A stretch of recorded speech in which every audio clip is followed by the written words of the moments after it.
Hello সবাই সবাই কেমন আছো? আশা করি সবাই ভালো আছো। আমিও তোমাদের আশীর্বাদে অনেক ভালো আছি। আজ বানাবো মৌমাছের আলু দিয়ে ঝাল বানাবো।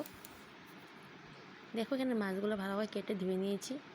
3 পিস আলু নেব, পাতলা পাতলা কেটে নিয়েছি। পেঁয়াজ কুচি, টমেটো কুচি, কাঁচা লঙ্কা কুচি করে রেখে দিয়েছি।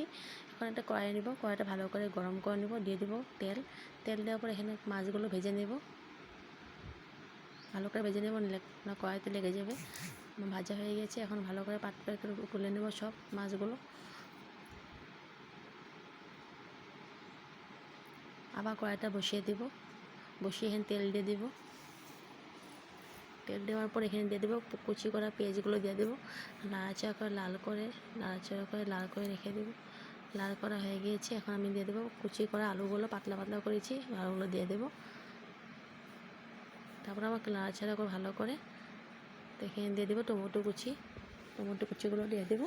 আবার নাড়াচাড়া করে নিয়ে ভালো করে নাড়াচাড়া করে কাঁচা লঙ্কা রেখেছিলাম কুচি করে, কাঁচা লঙ্কাগুলো দিয়ে দেবো 3-4 পিস, দিয়ে আবার নাড়াচাড়া করে তারপর এখানে দেবো 2 চামচ নুন দেবো, 2 চামচ রং গুঁড়ো দেবো, একটুখানি চিনি দেবো সেদ্ধ হওয়ার জন্য আলুগুলো। তারপর এখানে দেবো ধনিয়া গুঁড়ো, জিরা গুঁড়ো দিয়ে দেবো। আবার নাড়াচাড়া করে নেবো ভালো করে।